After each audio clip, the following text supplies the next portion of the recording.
Picked up by Papanicus. Right point again for Nate Corbet. Corbet shoots. Deflected by Ginla high wide. And now, do we get a fight? We do. Ginla is going to go at it here. High slot area with Kyle McDonough. And McDonough tries to throw it right. Ginla's on top of him. And that's going to do it for that fight between those two. Nate Corbet. Whoa. Now we got Papanicus grabbing a hold of Winterhawk. And now we've got a couple of fights that may break out here. Papanicus has a hold of somebody. Now we got a fight at the right face-off circle. And is that Carson Wetch that's out there? It's actually Daniel Pakash that throws down a man. And so we've got a Donnybrook here that occurred inside the Portland zone. Several fights kind of erupting simultaneously, and that's not good news because those secondary fights results in ejection. The fans like the emotion, but you got to be careful because you can lose a guy for the remainder of the game, and there's a lot yet to be played here with 2:43 remaining in period number 1. Nobody knows the rules better than Nate Corbet. Corbet did not drop his gloves on the play. I mean, he was on the ice surface, and he would have loved to get involved in the physicality. I don't think Corbet was one that was, again, I'd have to take a look on review again because there's a lot that happened in that sequence where everybody was trying to grab a hold of someone. You had Papanicus in the left corner. He tried to swoop back towards the blue line. And then a shot taken from Corbet at the right point, deflected by Ginla, and it went over the glass and out of play. Then Ginla looked right into the face of Kyle McDonough. They pushed, they shoved, and then the gloves came off. So they were the first guys to get involved in terms of the fisticuffs. And then Ginla fell down on top of McDonough, and as soon as that happened, then he had some other fights kind of erupting simultaneously. So again, yeah, you've got a couple of guys tied up here, including, it was no punches thrown, though. Well, actually, yeah, it was Hayden Papanicus did actually throw right here on the Portland Winterhawk as he tried to drag him at center. Ball by Hartman. The T-Birds clear to the center ice. Chance to break onside. It's dumped into the zone right wing by Pollinchuk. And we got an icing, or we have a penalty coming up here. We may have a penalty again. As more pushing and shoving. If there was going to be a power play on somebody, we may not have it now. We got all sorts of action going on here. Cumbie getting in the mix, going after Karamov. And now Hartman gets involved as well. The Rock is there. Got a little bit of pushing and shoving between Parancic and Rudolph. Meanwhile, Pugh's heading back to the box for Regina. It's coming at 11:49 of the period. There's going to be more than just the one penalty on Pugh. See who else is going that direction. It's like Hartman's heading to the box for Seattle.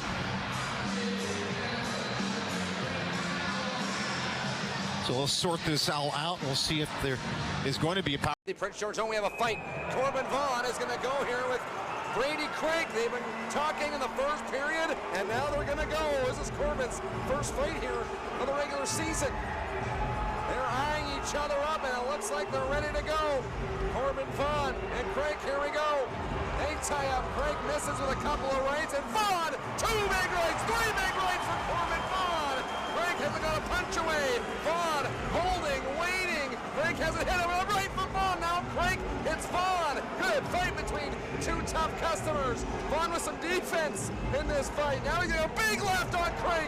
And now they still tie up. Craig a right. And now him and Vaughn a huge right. And then they wrestle each other to the ice. What a tilt from Corbin Vaughn and Brady Craig. And now Corbin Vaughn is going to get the count going at CN7. That was a fight for the ages. Heavyweight, scrap, everything. Vaughn gave it everything he had. Craig, the 6'4", 20-year-old, gave it everything he had. They waited several seconds, and then they delivered, and they delivered more. There must have been at least 10 punches thrown by both.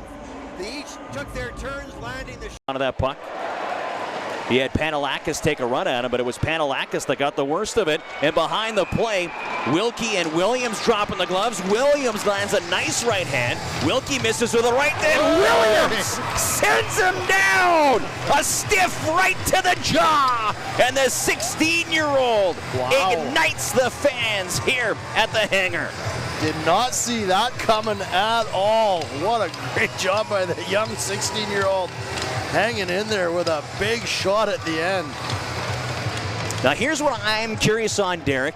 Should be an extra. This should be the instigator, right? Williams, like I said, Panalakis, open ice hit with Williams. Panalakis probably got the worst out of that one. Good job by this 16-year-old holding his ground. Hayes jammed it on the wall. Fawcett had it knocked off his stick by Cumby. Out to center ice, Holberton and Rudolph. And that'll do it. The horn will sound on the end of period 2. T-Birds gave up the early power play to start this period, but they answered back with 3 and have the lead after 40 at 4-2 as they're not ready to go off the ice yet. We've got a bit of a scrum developing along the boards and behind the Regina goal at the north end. And that has occupied the attention of the officials as players fall to the ice. I see Deschamps, I believe, is involved for Regina. Holberton, of course, is rated number 21 in the WHL. Didn't look at it on that first chance. Winterhawks get it, and they'll dump it all the way down the ice. Now we get a fight here.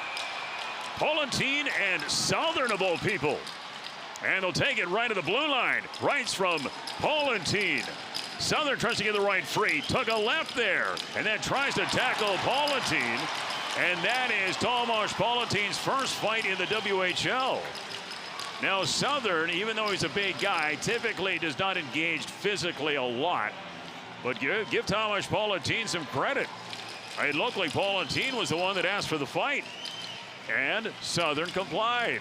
And so that's our first tell to the game here with 8:45 remaining in period number 1. And again, the Kelowna Rockets with onside by Wu.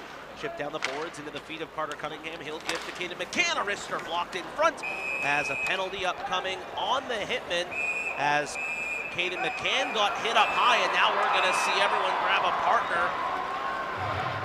It was Harrison Lodewick that went after Caden McCann, I do believe. I don't want to be wrong, but with Lodewick out there in the arm in the air, you do wonder if that's who went after McCann, and that is a guesstimation off reputation, as now McCann will be escorted to the play by Brendan Hocker, 18-year-old rookie, and then McFadden pushing and shoving with a Bronco in the near corner.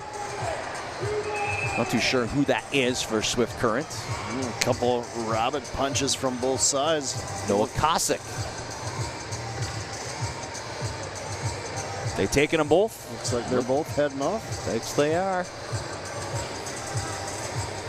off to his left. Stengram, a wrist shot. Glove save made by Hess. He'll hold it for a whistle as we get some pushing and shoving in front of the Calgary crease. 5:28 to go in the first. One goal game here in the hat. You're listening to Napa Auto Parts Tigers Hockey on